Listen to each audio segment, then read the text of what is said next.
Hello अस्सलाम वालेकुम friends, मैं आपको वेलकम करता हूँ Vu expert teaching YouTube channel पर। आज का हमारा टॉपिक है इंग्लिश 301 बिजनेस कम्युनिकेशन का लेक्चर नंबर 33। इस लेक्चर का मेन टाइटल है जॉब सर्च एंड एम्प्लॉयमेंट।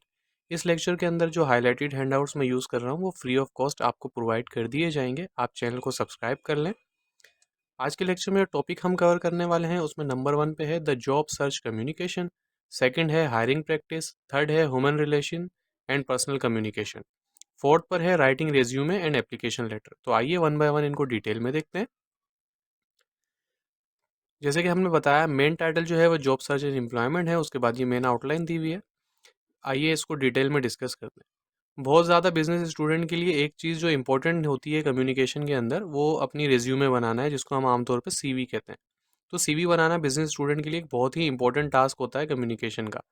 ये डॉक्यूमेंट जो है आपको रिप्रेजेंट करता है ऑफिस के अंदर जहाँ पर आप कभी भी नहीं गए। जो आपका रेज्यूमे होता है ये कंप्लीट कम्युनिकेशन पैकेज होता है, जिसको जो कि ज़रूरी होता है हर स्टूडेंट के लिए या हर उस बंदे के लिए जो कि जॉब हासिल करना चाहता है और बिजनेस वर्ल्ड में एंटर होना चाहता है। इस पैकेज के अंदर इंक्लूड होता है healthy amount of career planning and self assessment before you even start thinking about a resume. यानी कि आप अपनी सीवी बनाने से पहले भी एक स्टेप होता है। ऐसा नहीं है कि आपने डायरेक्टली सीवी बनाना स्टार्ट कर दी। सीवी बनाने से पहले आप अपने करियर को प्लान करते हैं कि भाई आप किस करियर में जाना चाहते हैं। आया आप जो है वो अकाउंटिंग सेक्शन में जाना चाहते हैं, या आप किसी इंजीनियरिंग सेक्शन में जाना चाहते हैं, या आप बैंकिंग सेक्टर में जाना चाहते हैं, एजुकेशन सेक्टर में जाना चाहते हैं। तो पहले आप अपना सेल्फ असेसमेंट करते हैं, करियर प्लानिंग करते हैं, और उसके बाद as per your desire business position आप अपनी जो है वो रिज्यूमे बनाते हैं। In addition, after you have written a resume, you need to think about writing covering letter, preparing yourself for interviews and planning strategies for follow-up interview with letter and telephone calls. जब आप अपनी resume लिख लेते हैं तो उसके बाद आपने जो है एक चीज़ के बाद और चीज़ पे तवज्जो देनी होती है जो कि कवर लेटर कहलाते हैं। और अपने आप को आपने जो है इंटरव्यू के लिए तैयार करना है, और आपने स्ट्रेटजीज़ बनानी है कि आप जो है वो फॉलोअप इंटरव्यू, अगर आपको इंटरव्यू की कॉल आती है या कोई लेटर आता है तो उसको आपने किस तरीके से जवाब देना है। आपके पास एक प्रॉपर स्ट्रेटजी होनी चाहिए। जॉब सर्च कम्युनिकेशन इसका एक ग्राफ दिया हुआ है कि इजी समराइज फॉर्म में हम कैसे समझ सकते हैं। तो ये क्लॉकवाइज हम इसको मूव करते हैं। सबसे पहले कि आप अपनी रेज्यूमे बनाते हैं, उसके बाद कवर लेटर लिखते हैं, इंटरव्यू के प्रोसेस को अंडरस्टैंड करते हैं, आप इंटरव्यू की तैयारी करते हैं, फिर इंटरव्यू में पार्टिसिपेट करते हैं, और उसके बाद follow up and accept offer आपके पास आती है। राइटिंग फॉलोअप यानी कि आपके ऑफर लेटर दिया जाता है, तो आप इंटरव्यू के दौरान उसमें आपकी सैलरी वगैरह और दूसरा कॉन्ट्रैक्ट बेस या किस बेस पे आपको किस पोजीशन पे रखा जा रहा है वो ऐसे लेटर आपके पास आता है। एंड देन आप अपनी ऑफर को एक्सेप्ट करते हैं, और उसके बाद अपना कैरियर आप प्लान करते हैं। उस फील्ड के अंदर जाने के बाद बाज़ औक़ात ऐसा होता है कि आप प्लानिंग योर कैरियर का स्टेप एंड में इसलिए आ रहा है कि आप बाज़ औक़ात ऐसा होता है कि आप सोचते हैं कि एजुकेशन कैरियर आपके लिए बहुत अच्छा है, लेकिन अब जब आप अपनी फर्स्ट जॉब करते हैं फिर आपको समझ में आता है कि ये कैरियर तो मेरे लिए इतना फ़ायदेमंद या इतना अच्छा नहीं है जितना मैं सोच रहा था। तो फिर आप जॉब करने के बाद अपनी फर्स्ट जॉब ज्वाइन करने के बाद भी आप अपने करियर के बारे में सोच सकते हैं। Before you sell an product यानी कि प्लान योर करियर की यहाँ पे हमें एक मिसाल दी जा रही है कि जब आप कोई प्रोडक्ट बेचना चाहते हैं तो आपको पहले से पता होना चाहिए कि प्रोडक्ट है क्या, इसके क्या मेन फीचर्स हैं और क्या सारी चीज़ें हैं। ये सारी चीज़ें आपको पहले से पता होनी चाहिए। अगर आपको पहले से ये चीज़ें नहीं पता तो आप उस प्रोडक्ट को कैसे सेल कर पाएंगे, उसकी मार्केटिंग कैसे कर पाएंगे, और जब आपका कस्टमर आपसे उस प्रोडक्ट के बारे में इंक्वायरी करेगा तो आप उसको क्या बताएंगे। Understanding today changing work place, आजकल जो वर्क प्लेस है वो बहुत ज़्यादा चेंज हो रहा है। जैसे कि आपने भी कोविड-19 का दौर देखा तो वर्क फ्रॉम होम स्टार्ट हो गया, और मीटिंग्स जो कि फिजिकल होती थी तो वो जूम वगैरह पे, स्काइप पे मूव हो गई हैं। बहुत से लोग वर्क फ्रॉम होम कर रहे हैं, बहुत ज़्यादा सॉफ्टवेयर आ गए हैं जिससे आप घर पे बैठे काम कर सकते हैं। आगे मेटावर्स आ रहा है जो कि फेसबुक उसको स्पॉन्सर कर रहा है। तो आगे जाके बहुत सी चीज़ें चेंज हो रही हैं, ग्लोबलाइजेशन आ रहा है, टेक्नोलॉजी एडवांस हो रही है। तो ये सारी चीज़ें जो हैं वो बहुत ज़्यादा वर्क प्लेस पे जो है वो चेंजिंग ला रही हैं। How changing work place affect job, यानी कि ये जो चेंजिंग आ रही है वर्क प्लेस के सिस्टम में, ये आपकी जॉब को कैसे अफेक्ट कर सकती है। आजकल जो एम्प्लॉयमेंट है वो बहुत ज़्यादा फ्लेक्सिबल हो गई है। फ्लेक्सिबल से मुराद ये है कि आप वर्क फ्रॉम होम कर सकते हैं। वो नहीं है कि 9 टू 5 जाकर आप एक प्रॉपर जॉब करें। लाइफ लॉन्ग एम्प्लॉयज़ जो हैं आपको बहुत ज़्यादा कम मिलते हैं। पहले आप देखते हैं कि आपको ऐसे एम्प्लॉयज़ मिलते थे कि जो कि 50-50 साल अपनी ज़िंदगी का एक बहुत बड़ा हिस्सा एक ही ऑर्गेनाइजेशन में काम करते हुए गुजार देते हैं। लेकिन आजकल ऐसे लोग जो हैं वो बहुत कम मिलते हैं। लोग स्विच कर रहे हैं, जल्दी जल्दी ऑर्गेनाइजेशन चेंज कर लेते हैं। टेम्परेरी वर्कर्स आपको मिलेंगे, consultant are working project by project basis, यानी कि बहुत से लोग जो हैं वो प्रोजेक्ट बेसिस पे काम करते हैं कि एक प्रोजेक्ट के लिए उनको हायर किया जाता है और जब वो प्रोजेक्ट खत्म हो जाता है तो वो छोड़ के किसी और प्रोजेक्ट में किसी और ऑर्गेनाइजेशन में इन्वॉल्व हो जाते हैं। हायरिंग प्रैक्टिसेस क्या है? What today employer seek in job applicant, जो एक एम्प्लॉयर है वो क्या देखना चाहता है कि उस जिसको वो जॉब दे रहा है अपनी ऑर्गेनाइजेशन में उसमें क्या क्या खसूसियात होनी चाहिए।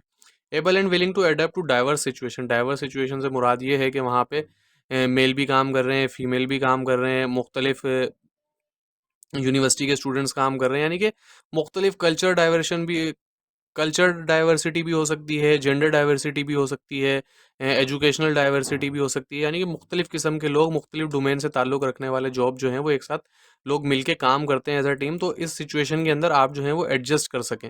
आर अनअफ्रेड टू चेंज, यानी कि चेंजिंग जो है उसके लिए अनअफ्रेड लें, यानी कि आपको अगर एक डिपार्टमेंट से उठा के दूसरे डिपार्टमेंट में भेजा जाता है या एक ब्रांच से उठा के आपको दूसरी ब्रांच में ट्रांसफ़र कर दिया जाता है तो आप चेंज के लिए रेडी रहें, ready to learn off the job. आप ऐसा नहीं है कि आप जाके बोले भाई मुझे तो सब आता है, ऐसा नहीं है। आप सीखने की उसमें हो, आप अपने छोटों से भी सीखें, यानी कि जो लोअर पोजीशन पे आप काम कर रहे हैं आप उनसे भी सीखें, जो बड़ी पोजीशन पे आपसे काम कर रहे हैं उनसे भी आप सीखें।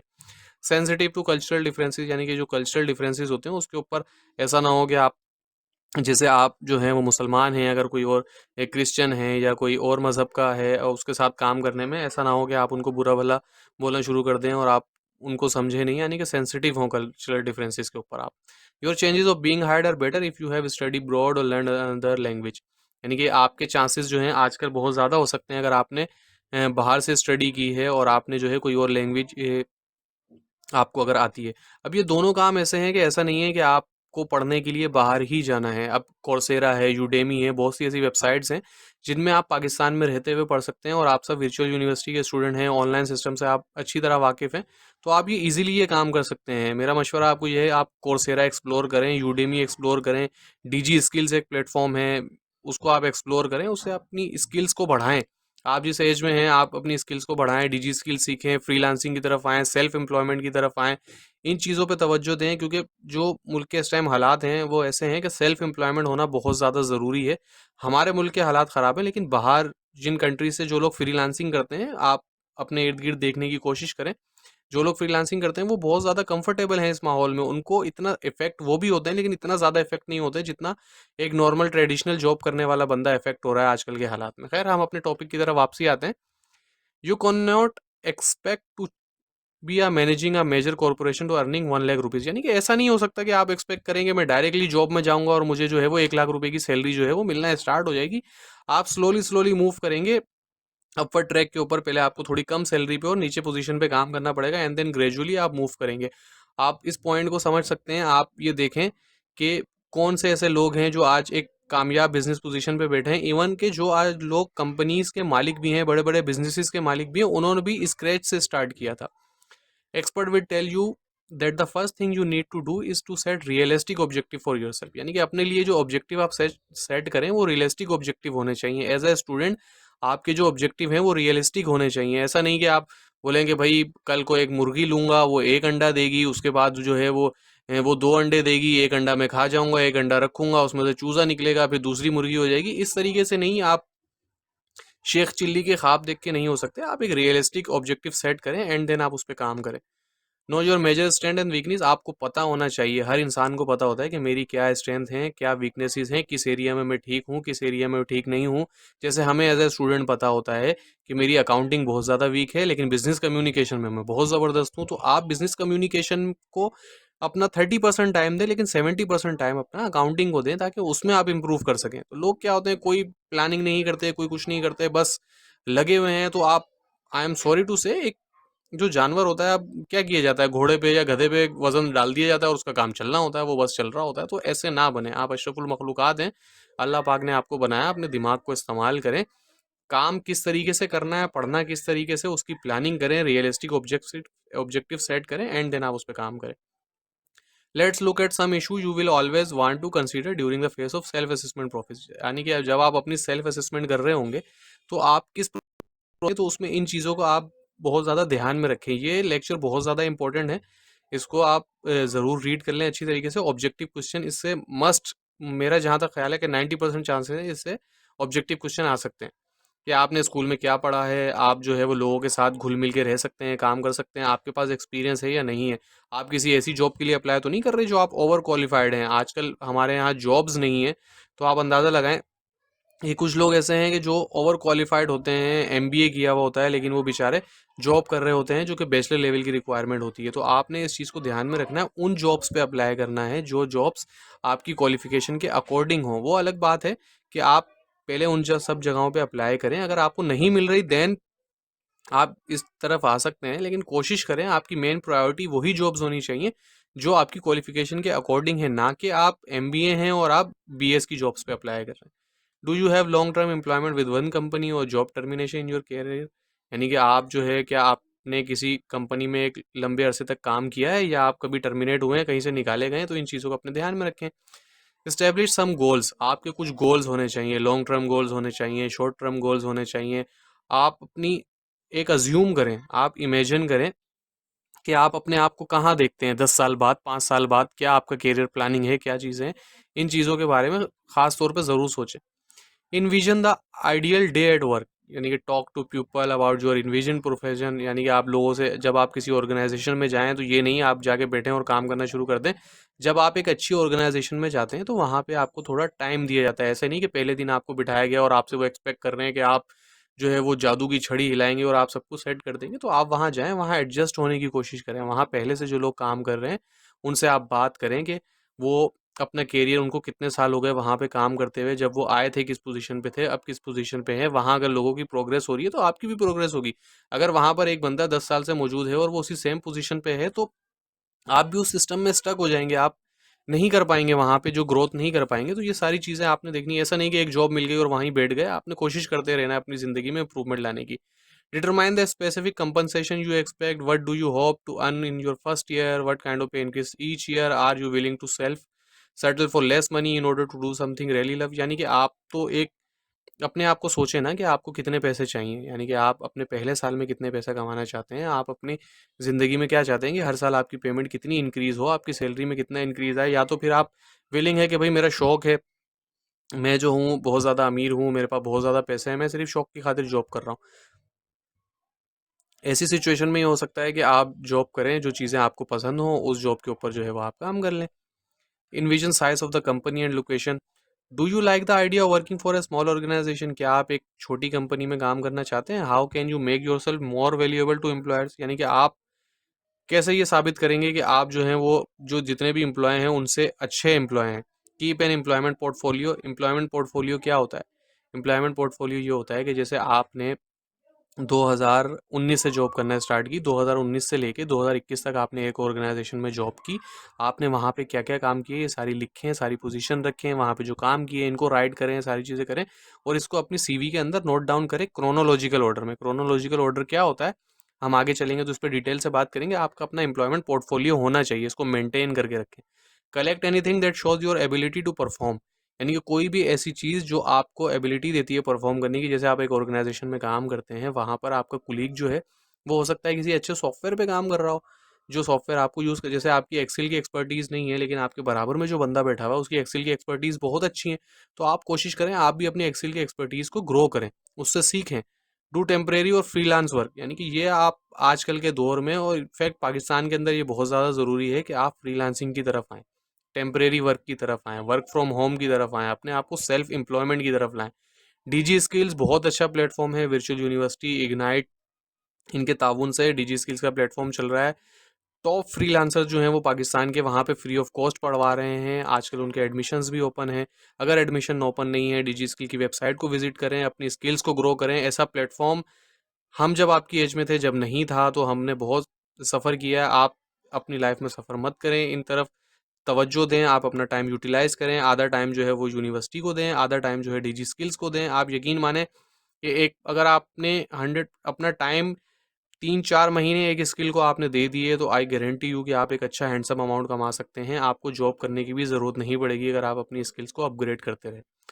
Working on polishing and upgrade your skill, अपनी स्किल को अपग्रेड करें। Join network of professional colleagues friend who can keep you up to date with occupation and industry, ठीक है, उन लोगों के साथ उठे बैठे। अब हमारे साथ क्या होता है कि हमारे दोस्त जो हैं, हम अगर यूनिवर्सिटी में पढ़ते हैं तो हमारे दोस्त भी यूनिवर्सिटी में पढ़ने वाले होते हैं। तो यूनिवर्सिटी में आप देखें जो लोग जॉब्स कर रहे हैं, अच्छी पोजीशन पे हैं, जॉब भी कर रहे हैं, पढ़ भी रहे हैं, उनसे पूछें कि यार आप कैसे मैनेज करते हो जॉब और पढ़ाई को? मैं तो सिर्फ पढ़ाई कर रहा हूँ, मैं नहीं कर पा रहा, तो वो आपको बताएंगे। तो इससे पहले कि आप उनकी सिचुएशन में आके फंस जाएं, फाइनेंशियली वो बेचारे मजबूर हैं, नहीं काम कर पा रहे, तो उनके साथ बैठें, उनकी सुने कि वो किस प्रॉब्लम है, किस स्ट्रगल के साथ पढ़ रहे हैं। जब आप उनके साथ बैठेंगे, उनसे बात करेंगे, तो आपको एहसास होगा कि मेरे पास कितना टाइम है, मैं वेस्ट कर रहा हूँ। तो कोशिश करें इससे पहले कि वक्त आपको उस नेज पर लेकर जाए, आप वक्त की कदर करें और पहले से पढ़ लें। रेडर डाउन द फील्ड यानी कि functional area of business and the step in narrowing the field, यानी कि अगर आप एक ऑर्गेनाइजेशन में काम कर रहे हैं तो ऐसा नहीं कि आप बोलें कि मैं जो हूँ, जैसे आप फ्रीलांसिंग करना चाहते हो तो आप बोले मैं फ्रीलांसिंग भी सीख जाऊंगा, मैं जो हो ग्राफिक डिजाइनर भी बन जाऊंगा, डिजिटल मार्केटिंग भी बन जाऊंगा, ऑटो कैड का एक्सपर्ट भी बन जाऊंगा, और मुझे क्विक बिक्स भी आ जाएगा, क्रिएटिव राइटिंग भी आ जाएगी। तो ऐसा नहीं हो सकता। किसी एक फील्ड को पकड़ें, उसको नैरो डाउन करें, उसमें आप एक्सपर्टीज ऐसी कर लें कि बोलें कि भाई अगर कॉपी राइटिंग की अगर आपने फील्ड, ग्राफिक डिजाइनिंग की फील्ड ली है, तो आपका मकसद ये होना चाहिए कि पाकिस्तान के अंदर या इवन आप अपने शहर लाहौर, कराची, इस्लामाबाद, जहां से भी आप बिलोंग करते हैं, वहां पर जब ग्राफिक डिजाइनिंग की बात हो तो आपका नाम आए कि ये बंदा टॉप का ग्राफिक डिजाइनिंग है, आप इसको अप्रोच करें।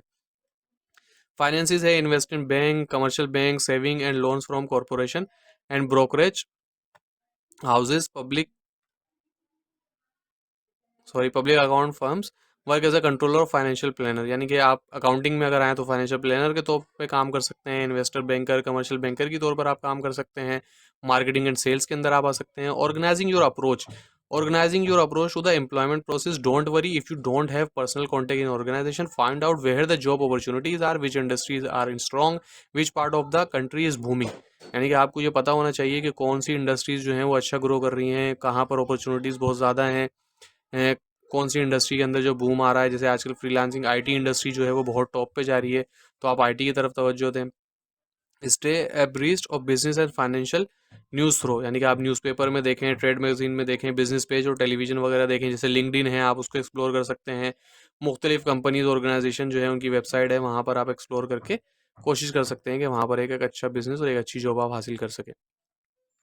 Learn about organization, find out if a company maintain website, you will find information about organization mission, product, annual report, employee benefit etc. आप मुख्तलिफ ऑर्गेनाइजेशन जिस फील्ड में आप जाना चाहते हैं उस फील्ड को डिसाइड करें, उस फील्ड में जो अच्छी कंपनीज हैं और अच्छी ऑर्गेनाइजेशन है उनको डिसाइड करें, एंड देन उनकी वेबसाइट विजिट करें, उनके एम्प्लॉयमेंट देखें कि कैसे लोगों को फ़ायदा हो रहा है, कैसे ग्रो कर रही हैं, उनके स्टॉक वगैरह कहाँ जा रहे हैं, सारी चीज़ें आप देख सकते हैं। Respond to job opening. Send resume quickly and cheaply through email and send focused cover letter directly to executive doing the hiring. यानी कि आप कोशिश करें, लिंक्डइन में क्या होता है, मुख्तलिफ ऑर्गेनाइजेशन जो है उनके एचआर मैनेजर्स के अकाउंट होते हैं, आप डायरेक्टली उनको ईमेल कर सकते हैं, डायरेक्टली उनको आप लिंक्डइन पे अप्रोच कर सकते हैं, उनको डायरेक्टली सीवी सेंड कर सकते हैं। उससे क्या होता है, आप नैरो डाउन कर सकते हैं कि आपने न्यूज़पेपर में ऐड देखा, फिर वो थर्ड पर्सन के पास जाएगी ईमेल, फिर वो आगे फॉरवर्ड करेगा, वो आगे फॉरवर्ड करेगा। इसमें बहुत दफ़ा कैसा होता है कि कंसर्न बंदा जो है उस तक आपकी ईमेल या सीवी पहुंच ही नहीं पाती और आपको जॉब नहीं मिलती और आप कंफ्यूज हो जाते हैं कि यार जॉब तो मिलती ही नहीं है। Analyse your purpose and audience, study your purpose and your audience to tailor your message for maximum effect, यानी कि आपको पता होना चाहिए आप अपने, जिनको आप सीवी सेंड करना चाह रहे हैं वो आप जॉब रिक्वायरमेंट पढ़ें कि क्या क्या जॉब रिक्वायरमेंट है, उसके अकॉर्डिंगली आप अपने रिज्यूमे में और कवर लेटर में चेंजिंग करें एंड देन उसको सेंड करें। Gather relevant information about you and your employer you are targeting, यानी कि आपके पास रेलिवेंट इन्फॉर्मेशन होनी चाहिए जिस ऑर्गेनाइजेशन में आप काम हासिल करना चाह रहे हैं, वहाँ पर क्या काम होता है, क्या उनकी एक्सपर्टीज़ है, किस तरीके के लोग काम करते हैं। कोशिश करें कि आप उनकी ज़्यादा से ज़्यादा इन्फॉर्मेशन ले लें और एंड देन आप अप्लाई करें। Establish a good relationship by highlighting those skill and qualification that match with the each employer, यानी कि जो एम्प्लॉयर जिसने जॉब ओपन की है उस जॉब को रीड करें, उसके अकॉर्डिंगली आप अपनी स्किल्स को जो वहाँ पे लिखें। अब ऐसा ना हो कि आपको एक स्किल आती ही नहीं और आप लिखते हैं, तो ऐसे बिल्कुल ठीक नहीं होगा, आप ज़्यादा देर तक काम नहीं कर पाएंगे। अब रिज्यूमे किस तरीके से बनानी है, your success in finding a job will depend on how carefully you plan right and complete your resume, यानी कि आपकी सक्सेस के अंदर जो है वो बहुत ज़्यादा एफर्ट किस चीज़ का होता है कि आपने अपनी सीवी किस तरीके से बनाई है। Analyse your purpose and audience, are resume structure return summary of a person, education, employment background and job qualification. आपकी रिज्यूमे जो है एक समराइज फॉर्म होती है आपकी एजुकेशन की, आपने पहले कहीं पे काम किया है तो उसकी डिटेल होती है और आपकी जॉब और क्वालिफिकेशन वगैरह की डिटेल इसके अंदर होती है। It is intended to stimulate an employer interest to you. A successful resume inspire a prospective employer to invite you with interview with a company. एक सीवी की सक्सेस जो है ये होती है कि वो आपको जो है वो इंटरव्यू के टेबल तक ले जाती है। एक सिंपल अल्फाज में आपकी रिज्यूमे ऐसी होनी चाहिए। आप अपनी रिज्यूमे खुद पढ़ें या किसी को पढ़ा दें, अगर आपको कोई एचआर मैनेजर वगैरह जानने वाला है या कोई बंदा जॉब कर रहा है, उससे आप मिलके उसको अपनी सीवी पढ़ाएं और देखेंगे यार ये सीवी पढ़ के कि आप मुझे हायर करोगे, मुझे इंटरव्यू की कॉल करोगे। एक बिल्कुल सीरियस ओपिनियन आप किसी से ले लें, अगर वो जो ओपिनियन देता है आपको उस पर आप अमल करें। आप ऐसा ना हो कि आप फोर्थ सेमेस्टर में हैं तो आप फोर्थ सेमेस्टर वाले को ही दे दें कि भाई ये देखो मेरी सीवी पढ़ो, तो बोलेगा बहुत ज़बरदस्त हो गया। तो आप कोशिश करें उस बंदे को दें जो कि जॉब कर रहा हो।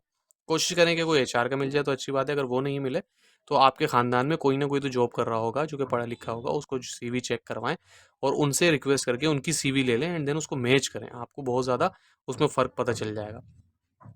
Don't think of a resume as list all your skill and abilities. ये बिल्कुल कोशिश नहीं करनी है आपने अपनी सीवी जो है वो 10 पेज की बनाने, अच्छा कुकर भी हूँ मैं, बहुत अच्छा वर्कर भी हूँ और मैं सारी चीज़ें, ऐसा भी नहीं करना। आपने जो जॉब ओपनिंग आई हुई है उसमें देखना है कि कौन कौन सी चीज़ें रिक्वायर्ड की गई हैं एंड अकॉर्डिंग टू दैट आपने अपनी सीवी बनानी है। A resume will kind kindle employer interest and generate an interview. यानी कि अगर आप अपने एम्प्लॉयर का इंटरेस्ट कैच करने में कामयाब हो गए सीवी के जरिए, तो आपको इंटरव्यू की कॉल आएगी ही आएगी। Will be read carefully and thoroughly by interested employer. यानी कि आप ऐसी सीवी बनाएं कि उसमें बोर ना हो बंदा, इंटरेस्टिंग चीज़ें लिखी हुई और क्रोनोलॉजिकल ऑर्डर में लिखी हो। In fact your response probably have less than 45 second to make an impression. यानी कि आप अंदाजा लगाएं, ये रिसर्च बेस्ड बात हो रही है और हैंडआउट में लिखी हुई है, मैं अपनी तरफ से नहीं कह रहा, कि 45 सेकंड लगते हैं जस्ट एक सीवी को। जो बंदा सीवी पढ़ रहा होता है एचआर मैनेजर को, कि वो 45 सेकंड के अंदर अंदाजा लगा लेता है कि वो सीवी उसको इंटरेस्ट कर पाई है या नहीं कर पाई, एंड देन वो सीवी जो है वो उसके हाथ से हट जाती है। Investigate pertinent information. कोशिश करें कि पर्टिनेंट इन्फॉर्मेशन दें। पर्सनल हिस्ट्री जो है वो ठीक होनी चाहिए। स्पेसिफिक डेट, जैसे आपकी डेट ऑफ बर्थ है या दूसरी ऑर्गेनाइजेशन में आपने काम किया है, जो आपने एजुकेशन है, आपने कब बैचलर कंप्लीट किया, कब मास्टर कंप्लीट किया, कब इंटरमीडिएट कंप्लीट किया, डेट और सारी चीज़ें जो है एक स्पेसिफिक और पर्टिनेंट इन्फॉर्मेशन होनी चाहिए। Degree, skill, certificate, academic award और स्कॉलरशिप वगैरह, ये सारी चीज़ें उसके अंदर आप लाजमी ऐड करें। Information about personal endeavors, offices you may have held in a club or professional organization, presentation you might have given to community or group etc. यानी कि जो एक्स्ट्रा एक्टिविटीज़ होती हैं जिसको आप शायद समझ रहे हो कि ये जॉब ही नहीं है, जिनको मैं सीवी में शामिल ना करूं, लेकिन हो सकता है वो बहुत ज़्यादा इंपॉर्टेंट रोल प्ले करती हैं आपकी जॉब हासिल करने में। Make sure you adopt a you attitude. You attitude से मुराद ये है कि जो बंदा आपकी सीवी पढ़ रहा है, आप कोशिश करें कि उसका इंटरेस्ट डेवलप करें। वो जो चीज़ को वो हासिल करना चाहता है, जैसे उसे एक फाइनेंस का बंदा चाहिए, तो आप कोशिश करें कि आप अपनी स्किल्स जो हैं अपने सीवी के अंदर और अपने कवर लेटर के अंदर आप बताएं कि आप फाइनेंशियली क्या क्या कर सकते हैं। ऐसा ना हो कि वो फाइनेंस का बंदा चाहिए और आप बता रहे हो कि मैं जो हूँ बहुत अच्छी फ्रीलांसिंग करता हूँ, डिजिटल मार्केटर बहुत अच्छा हूँ, तो ऐसे वो 45 सेकंड के अंदर अंदर आपकी सीवी फेंक देगा कचरे के डब्बे में। A good resume is flexible and can be customized for various situation and employers. To write good resume, you need to show that think in term of result. यानी कि आपने सोचना है कि भाई रिजल्ट्स क्या क्या हासिल हो सकता है। Know how to get things done, आपको पता होना चाहिए किस तरीके से काम करते हैं। Are well rounded, show the sign of progress. आपकी सीवी जो है ये दिखा रही हो कि आपने प्रोग्रेस की है। ऐसा ना हो कि आपने एक बहुत अच्छी कंपनी में जॉब की है, उसके बाद जो कंपनी आ रही है वो उससे भी बेकार हो, यानी कि आप तो प्रोग्रेस नहीं करिए, आप तो अपने करियर में नीचे की तरफ आ गए। Have personal standard of excellence होना चाहिए, फ्लेक्सिबल होना चाहिए और willing to try new thing होनी चाहिए। Process strong communication skills. Communication skills आपकी बहुत स्ट्रॉन्ग होनी चाहिए। आप कोई सी भी जॉब उठा के देख लें, इवन कि आप अभी गूगल खोलें ये लेक्चर लेने के बाद और आप जॉब सर्च करें, हर जॉब में यकीनन 90% जो है कम्युनिकेशन स्किल्स का लाजमी जिक्र होता है। Make your resume chronological, functional और combination of two. The right choice depend on background and your goals. आप अपनी रिज्यूमे जो है वो क्रोनोलॉजिकल बनाए। क्रोनोलॉजिकल क्या होती है कि सबसे पहले आप ये लिखेंगे कि मैंने बैचलर्स कंप्लीट कर लिया, उसके बाद आप लिखेंगे मैंने इंटरमीडिएट किया, उसके बाद आपने लिखा कि मैट्रिक किया। ये नहीं कि पहले मैट्रिक, इंटर, उसके बाद सारी चीज़ें। आप सबसे पहले वो लिखेंगे जो आपकी लेटेस्ट एजुकेशन है या लेटेस्ट जॉब है, इसके बारे में लिखेंगे। तो गाइस ये था आज का लेक्चर। मैं उम्मीद करता हूँ आपको पसंद आया होगा। किसी किस्म का अगर इसमें सवाल है तो कमेंट सेक्शन में हमें लिख दें। कोई इम्प्रूवमेंट है तो वो भी हमें बताएं। वीडियो को लाइक करें, शेयर करें, चैनल को सब्सक्राइब कर दें। वीडियो के डिस्क्रिप्शन में मेरा ईमेल आईडी मौजूद है, व्हाट्सएप ग्रुप का लिंक मौजूद है, फेसबुक पेज का लिंक मौजूद है। जो तरीका आपको सूटेबल है उससे हमसे कांटेक्ट करें और हमसे ये हैंडआउट्स फ्री ऑफ कॉस्ट हासिल कर लें। चैनल को सब्सक्राइब जरूर कर लें और बेल आइकन को दबा लें। फाइनल टर्म्स आने वाले हैं ताकि हम आपके लिए सब्जेक्टिव क्वेश्चंस और एमसीक्यूज, इंपॉर्टेंट एमसीक्यूज का जब कोई फाइल बनाएंगे तो हम अपने चैनल पे शेयर करेंगे और आप तक वो पहुंच जाएगी। Thank you so much. मिलते हैं अगली वीडियो में। जब